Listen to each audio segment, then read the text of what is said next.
Well, hello, and this is Kuala Lumpur. This is the first few days in KL after a while. It's the 2nd of November, and just a little update to how things are going. Of course, this is Malaysia. This is the condominium complex that I'm at, the swimming pool area. I had a nice swim earlier on, the family. But this one is like how easy. I felt it was a pretty easy process, to find the person you love the most and to marry in Malaysia, of which I did. I can tell a little bit about the process that has happened.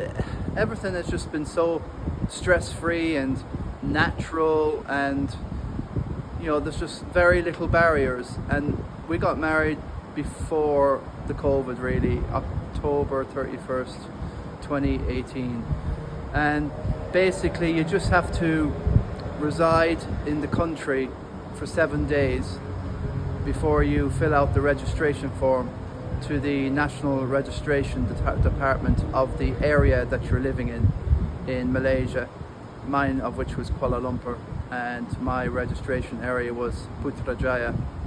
So after 7 days, then you have 21 days after that date, and then you will be allowed to marry on those certain dates after the 21 days.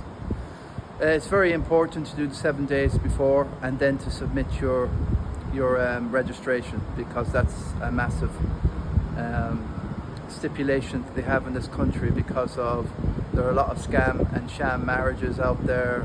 I won't mention any countries, but we know that people get married on paper and they don't even come to Malaysia, and it's all a sham, and it's all for like visa reasons or whatever. Now I don't know what my visa reasons are, but I have no intention to settle full-time over here in Malaysia. Of course, I'm working from London, and this is a part of my life. Malaysia is a part of my life.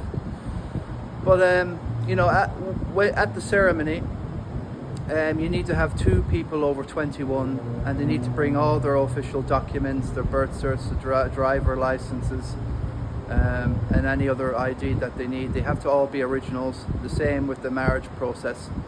In my situation, you need to have a proof of singlehood, that you're single and you're allowed to marry. Now that I had to kind of rush quick back to Dublin, and I got a flight straight over there in the morning about 9 a.m, reached Dublin airport, then hightailed it to the certificates office in Dublin. It's somewhere near the centre anywhere, I forget, and they gave me a form and they stamped it, freedom to marry, I think it was, freedom to marry, and that's what you need as well when you go to Malaysia. Mostly every other country like Thailand, they need this as well. So the freedom to marry. So once I got over to Kuala Lumpur, then I had to quickly go to my embassy and get them to check my ID and documents, and also to check that I had the freedom to marry as well. That's just the security, just saying if I'm okay. So once I got to my Irish embassy in Kuala Lumpur, everything got signed off. There's a small fee and everything like that. And then I was able to kind of put that through with my registration to the NRD, the National Registration Department, along with all the other documents,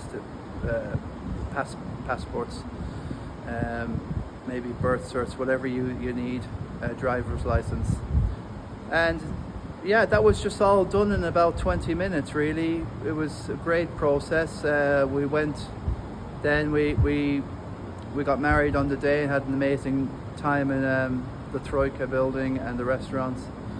But at the ceremony you do need 2 people that are over 21 with all their documents as well and ready. And you can't just go with flip-flops and jeans. You need to dress up and at least semi-formal, if that's possible anyway.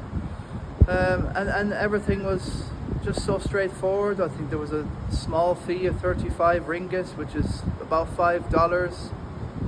Got married in the registration office municipality building in Putrajaya, and it's just all been downhill and straightforward ever since, to the point now 7 years later it's just, I used to have to do the fingers at the ID, and then they asked me 100 questions. How long am I staying for? Have you been here before?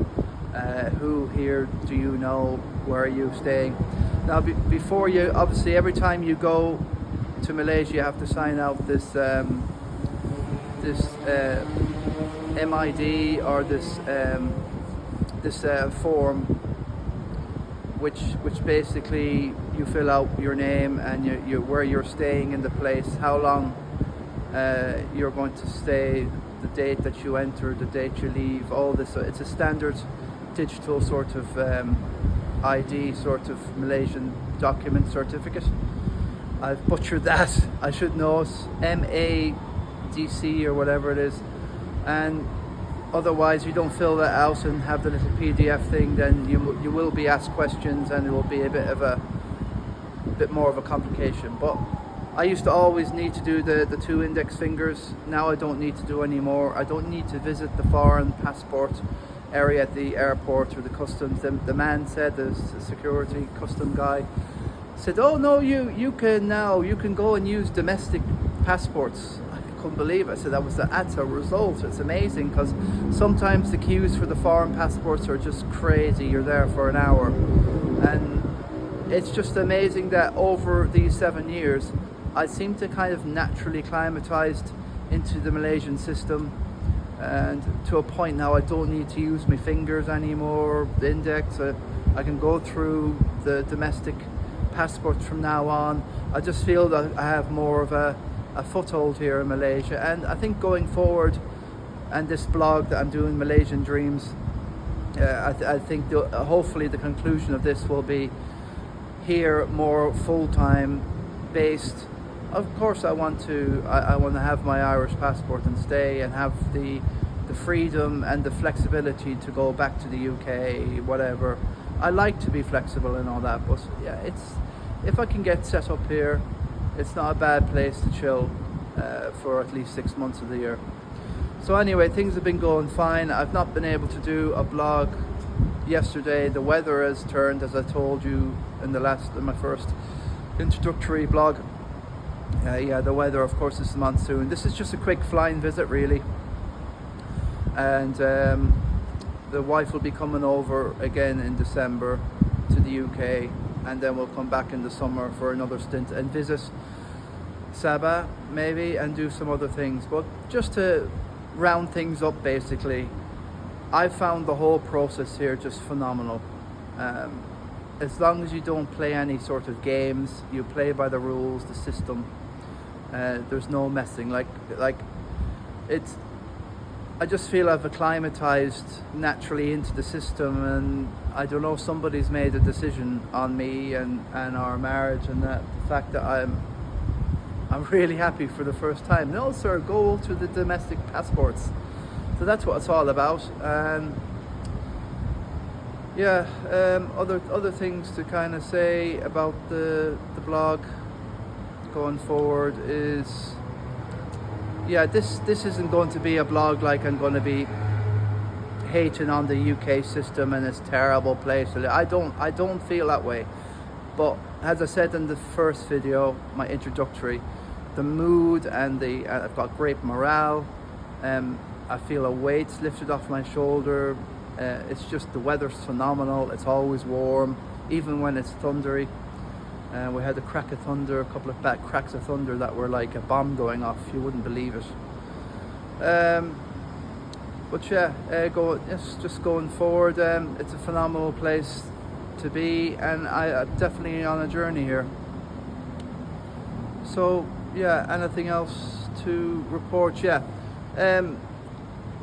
do watch a lot of the Thai blogs and people and stories and all that, but it depends. Like, there's no such thing I heard of Sin Sot, which is a Thailand thing where you pay the family of your bride hundreds of thousands of pounds, or whatever, £5,000, it varies. I don't know. Here in Malaysia, you have basically the Malaysian, which they are Muslim people, and they'll have different rules and different ways of life and different dress. a Muslim way of life. I'm sure there's a traditional, very, very traditional way of marriage over here. My wife is Chinese Malaysian, so they don't have that sort of thing. It's also, there are Indian Malaysians, Malaysian people of Indian descent, and they mainly reside over towards Klang in the east part of Malaysia.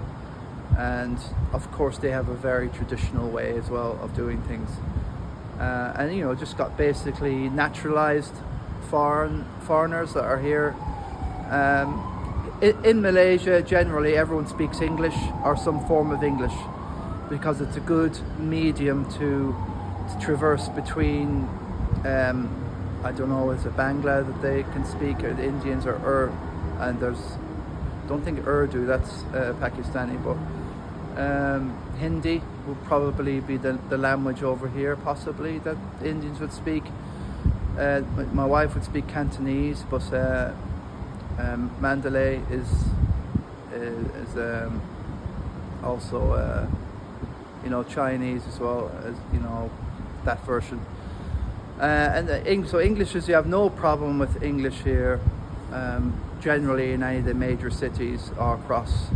And yeah, that's basically all I want to say. That encourage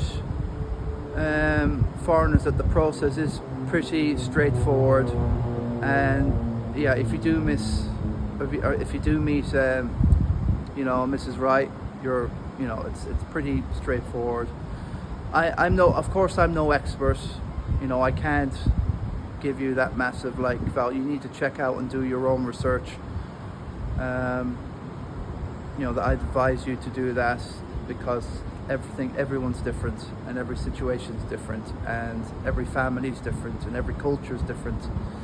But yeah, it just seemed to be pretty straightforward for me and natural. So maybe it's fate and it's just worked out that way. But yeah, I'll leave you at that. Thanks very much, folks. That's just a general check-in for the rest of the week. I'm going to chill out more. There's football later on. Have a couple of beers, and all should be fine. All right, folks. Thanks very much. Bye.